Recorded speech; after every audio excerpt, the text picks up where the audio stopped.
Bonjour. Aujourd'hui, je vais essayer de répondre à la question de Jacques qui me demande mais qui est la femme d'Apocalypse chapitre 12, verset 14. Alors, pour être honnête avec vous, ça fait plusieurs fois que j'essaie de recommencer cette vidéo et j'ai du mal. Je pars dans des trucs très compliqués et c'est vrai que c'est pas facile après pour passer derrière. Donc, je vais essayer de simplifier.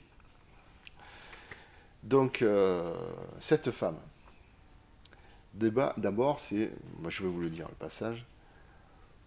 Les deux ailes du grand aigle furent donnés à la femme, afin qu'elle s'envole au désert, vers son lieu où elle est nourrie un temps, des temps et la moitié d'un temps, loin de la face du serpent. Donc là, on a eu une guerre dans le ciel.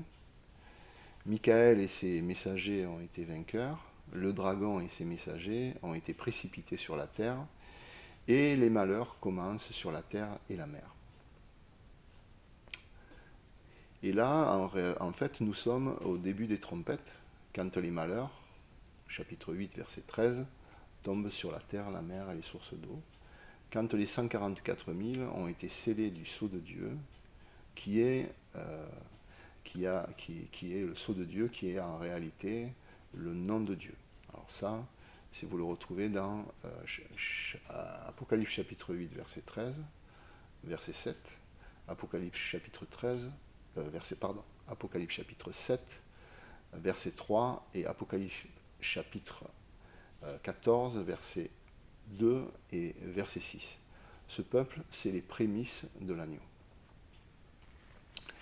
Donc, cette femme qui a d'abord enfanté un enfant mâle, au verset 5, qui va juger, qui va paître les nations plutôt avec une verge de fer. Cette femme, et au verset 1 d'Apocalypse 12, c'est Rachel. Cette femme est enveloppée du soleil, la lune sous ses pieds, elle a 12 étoiles sur sa tête. Elle est enceinte, elle en crie, tellement elle est en douleur. Et il y a aussi dans le ciel un dragon qui est rouge, qui a 7 têtes, 10 cornes, et il a une queue qui fait précipiter un tiers des étoiles qui sont dans le ciel. Alors, le mot un tiers, vous le retrouvez aussi dans les trompettes, où un tiers de la terre est touché, un tiers de la mer, etc. C'est le même mot. En fait, ça veut dire un troisième. Donc, dans Apocalypse 12, vous avez 3 tiers qui vont être maltraités par différents personnages.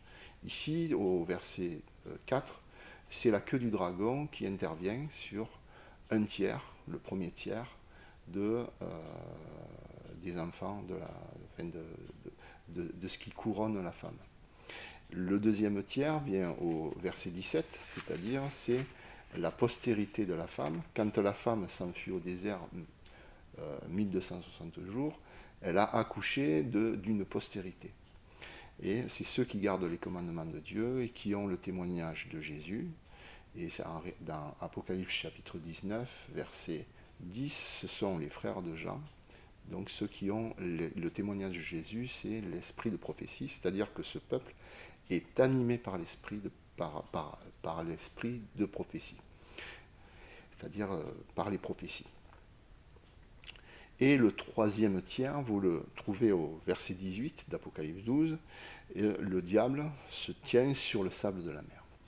Donc ces étoiles ou ce sable, c'est la postérité d'Abraham, d'Israël, de Jacob, qui sera aussi nombreuse que les étoiles du ciel et le sable de la mer. C'est-à-dire, ce ne sont pas des juifs selon la chair, ce sont les enfants d'Abraham selon l'esprit. Donc, quoi vous dire? Cette femme, nous la retrouvons, qui vient de enfanter cette postérité, qui se retrouve au chapitre 13, verset 7, où la bête, eh bien, elle a son premier roi qui est revenu, qui était mort, qui est revenu, et là, elle va dominer pendant 42 mois, et elle va tuer les saints. Voilà, c'est les mêmes. On les retrouve aussi, cette postérité de cette femme qui vient d'accoucher, on les retrouve aussi au chapitre 14, verset 12, c'est ici la persévérance des saints, qui gardent les commandements de Dieu et qui ont la foi de Jésus. On les retrouve au chapitre 19, verset 10, donc c'est ceux qui ont l'esprit de prophétie. Mais on les retrouve aussi dans Daniel, chapitre 9, verset 24, c'est-à-dire c'est le peuple qui va établir la justice éternelle, qui va expier l'iniquité, qui va oindre le Saint des Saints, qui va sceller ou clôturer la vision du prophète. C'est-à-dire c'est le peuple de Daniel, c'est-à-dire c'est le peuple qui va porter le message de Daniel.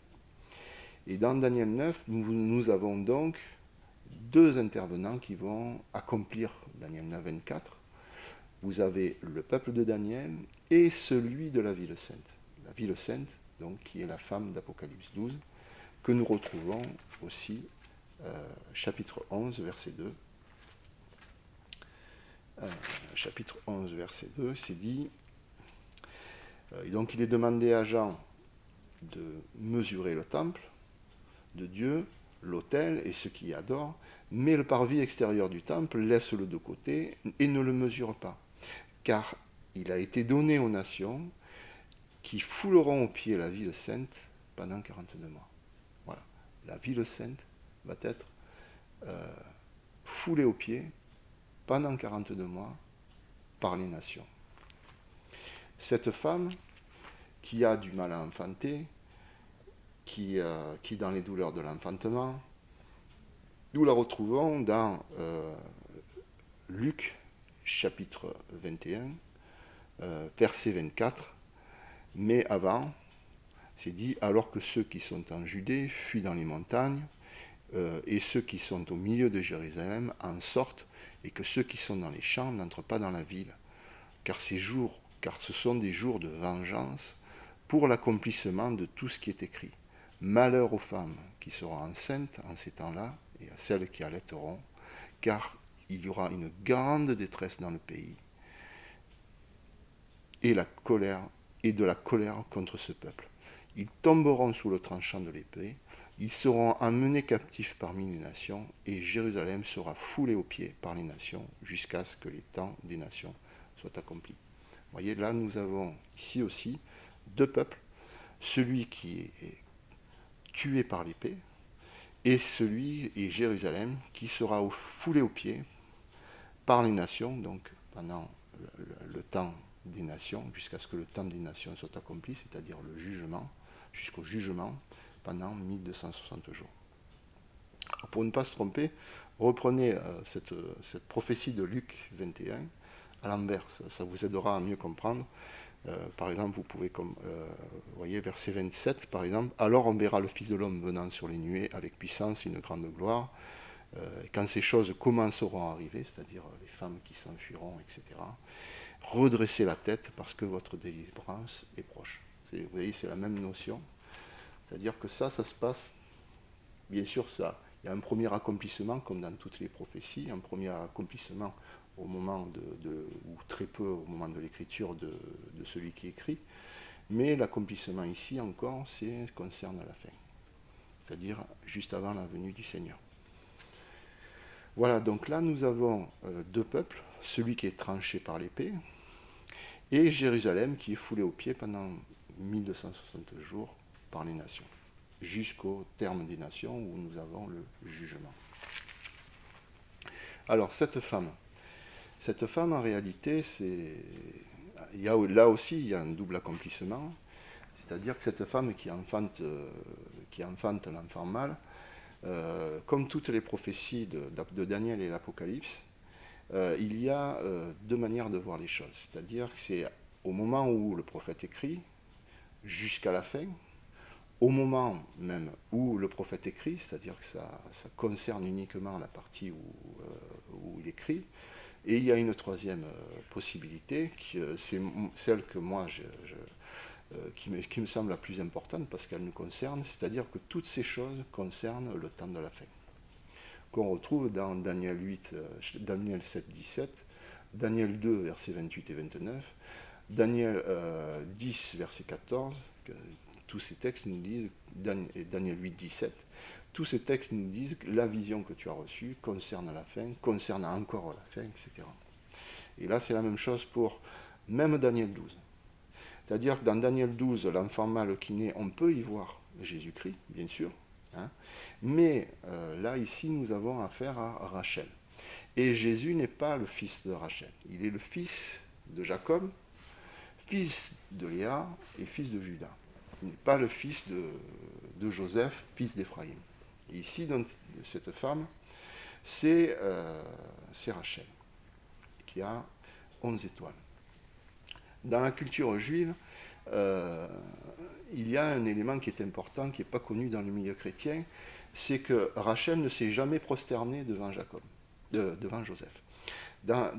Joseph a eu 2 visions, et dont une qui ne s'est pas accomplie. C'est celle où la lune et les étoiles, la lune, le soleil et les étoiles se prosternent devant lui. Eh bien, cette prophétie ne s'est pas réalisée parce que Rachel est morte à la naissance de Benjamin. Et c'est fortement probable même que quand Joseph a été rendu esclave en Égypte, en fait, Benjamin n'était peut-être pas encore né. C'est-à-dire que pour Rachel, il y a eu deux tragédies dans sa vie. Enfin, plusieurs. D'abord, sa sœur n'arrêtait pas d'avoir des enfants, et elle était stérile. Son premier fils précieux, déjà, elle est obligée de faire intervenir des servantes pour porter des enfants qu'elle aurait aimés. Donc ça, c'est dur pour elle. Elle accouche, elle a enfanté un fils qui est privilégié. Et en fait, il est mort, mangé par un lion, certainement. Et voilà qu'elle va mourir au moment de la naissance de Benjamin. Donc, et cette femme, Rachel, dans les prophéties, donc, on la retrouve dans Matthieu. Matthieu l'utilise à la naissance de Jésus. Alors, c'est pas à la naissance de Jésus exactement, c'est un peu plus tard. Mais ça, c'est un autre sujet. C'est-à-dire que quand Hérode fait tuer tous les enfants qui se trouvent dans la maison de David, à Bethléem, au moment où les mages viennent voir l'enfant dans une maison. Voilà. Donc là, nous avons, Matthieu nous dit que il reprend le texte de Jérémie, qui entend les cris qui viennent de Rama. Rachel pleure ses enfants qui ne sont plus. Voilà. Et là, et bien dans Apocalypse 12, c'est la même chose. C'est en fait Rachel, c'est elle, c'est que des drames, c'est que des drames. C'est-à-dire, elle perd ses prémices et elle perd ensuite sa postérité, la postérité, le reste de sa postérité, et même le sable de la mer, où le dragon va s'asseoir dessus. Et alors c'est ce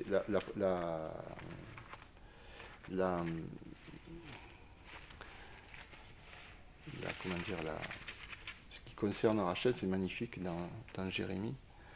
C'est dit, on entend des cris à Rama, des lamentations, des larmes amères. Rachel pleure ses enfants, elle refuse d'être consolée sur ses enfants, car ils ne sont plus.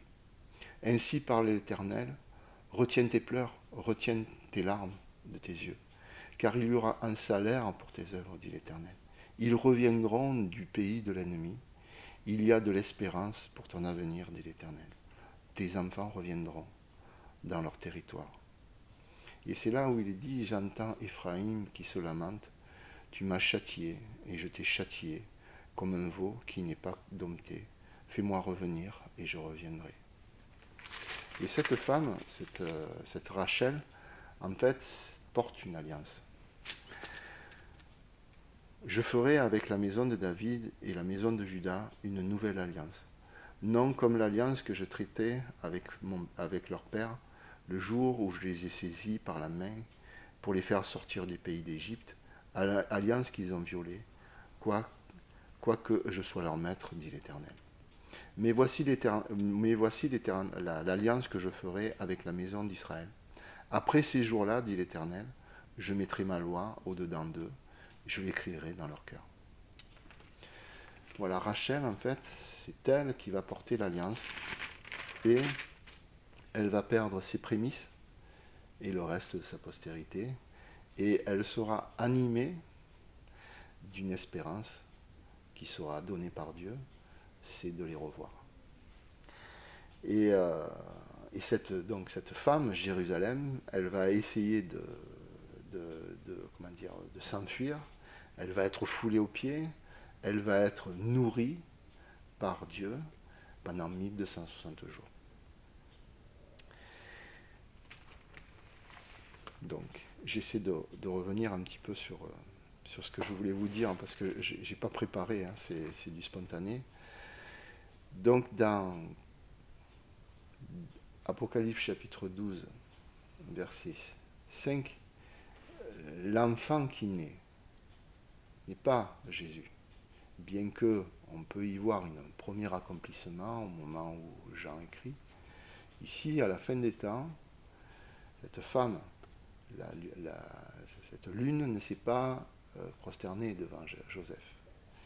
Et bien, dans la culture juive, il doit venir avant le fils de David, le fils de Léa, le fils de Youssef, le Machia ben Youssef, il est appelé par les Juifs. Et il doit venir avant le fils de David, et il doit mourir. Voilà. Et c'est lui qui prépare le chemin de son frère. Et bien là, c'est lui, en fait. Alors, ce Machia, c'est celui qui est dans Daniel 9. Regardez bien au verset 25 de Daniel 9. Le Machia dont on parle n'est pas Christ. Le Machia dont on parle, après la sortie de la parole de Dieu, il viendra après cette semaine. Pendant 62 semaines, il place et les fossés seront rétablis, et il mourra après 62 semaines. Voilà. Il n'est pas que là dans la prophétie. Mais le Messie de Daniel 9 et le peuple saint qui devra établir la justice éternelle, c'est le reste de la postérité, ceux qui ont l'esprit, qui sont animés par les prophéties de Daniel, et la femme, celle qui sera foulée aux pieds. Ces deux peuples établiront la justice éternelle. Mais le Machia de Daniel 9, qui est tué après 62 semaines, c'est le fils de Rachel. C'est la nouvelle alliance. Donc, cette femme, en réalité, on la voit, c'est 1260 jours, ou 42 mois, ou un temps des temps, c'est ce que Jésus appelle la grande tribulation. Et vous entendez parler dans les milieux évangéliques souvent que certains seront, préservés de ça. Mais c'est faux. Là, c'est par beaucoup de tribulations que le peuple de Dieu doit passer. Mais le peuple de Dieu n'est pas destiné à la colère de Dieu. Et c'est là où il y a une confusion. La colère de Dieu arrive au moment du jugement. Apocalypse 11, verset 18. C'est dit, quand Dieu monte son trône à la dernière trompette, qui est le jour de la résurrection, le jugement des morts, c'est-à-dire à ce moment-là, les morts ressuscitent, la Jérusalem de Daniel 9 est reconstruite, les captifs reviennent, les fils de Rachel qui sont morts, qui sont captifs du séjour des morts, ressuscitent. Nous avons ici la reconstruction de Jérusalem au moment où son roi revient sur les nuées du ciel. Dans Apocalypse, donc, verset chapitre 11, verset 18, ce verset est très important. Il dit, Dieu est monté sur son trône, commence à régner, l'agneau aussi, et c'est dit, les nations se sont irritées. Vous voyez, ça c'est ce que je vous ai dit tout à l'heure, c'est-à-dire que c'est le temps des nations, les nations se sont irritées. Ta colère est venue. Vous voyez, là, c'est le moment où va commencer la colère de Dieu. Et le temps est venu de juger les morts, de récompenser tes serviteurs les prophètes, les saints du Très-Haut, ceux qui ont été tués, persécutés, et ceux qui craignent ton nom, les petits et les grands. Et le temps est venu d'exterminer ceux qui détruisent la terre. C'est-à-dire que là, nous avons le moment de juger les morts, ceux qui détruisent la terre, et de récompenser les saints. Et c'est la fin du temps des nations. Voilà. Alors, cette femme qui va passer la grande tribulation, ce qui la maintiendra en vie, c'est son espérance. Cette femme, en fait, Dieu se sert de cette image pour montrer la détresse d'une femme qui a du mal à enfanter, qui est même peut-être vieille, vous voyez, et qui a un enfant qui va mourir, qui est mort. Et son espérance, elle la trouve dans l'Écriture, dans les prophéties qui lui donnent cette espérance de revoir ses fils au moment de la résurrection. Et vous voyez, c'est ça qui est formidable. Dans ce qui animera le peuple de Dieu de la fin, cette femme, c'est un peuple. Ce sera l'état d'esprit de ceux qui vivront à cette époque-là. Ils auront l'espérance du jour du jugement où les morts ressusciteront, où toutes les injustices que subiront ces enfants, toutes les injustices, les critiques qu'ils subiront seront enfin dévoilées au monde. Cette femme, en réalité, c'est le peuple donc qui va traverser la grande tribulation de 1260 jours et qui seront vivants au moment du retour du Seigneur. Moment du retour du Seigneur où ceux qui seront vivants et ceux qui seront morts ressusciteront et seront tous enlevés dans le ciel pendant 1000 ans.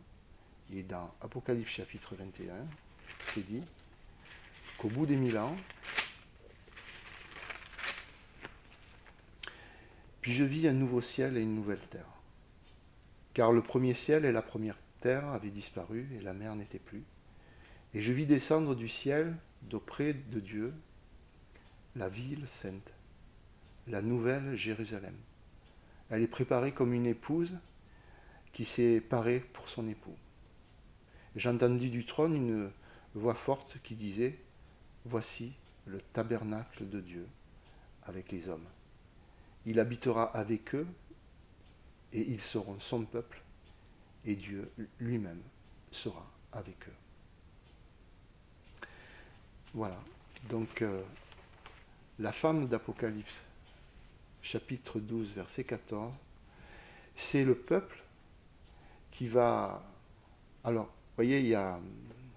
Dans Matthieu 24, Jésus encourage les gens à fuir, à ne pas forcément insister pendant ce moment-là, à donner leur vie. Globalement, c'est ce qui va se passer. C'est-à-dire que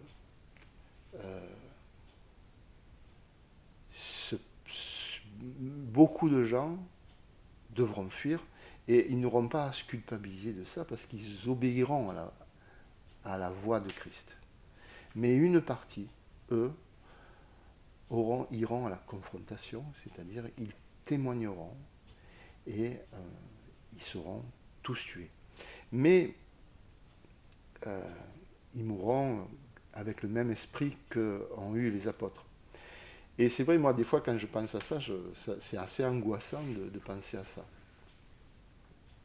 Mais il faut garder confiance que Dieu donnera la force euh, et à ces gens-là de vivre ces choses, c'est-à-dire de donner leur vie pour que leur bouche de la terre puisse s'exprimer et gagner la guerre. Voilà, donc, alors si vous avez des questions, bien sûr, posez-les dans les commentaires.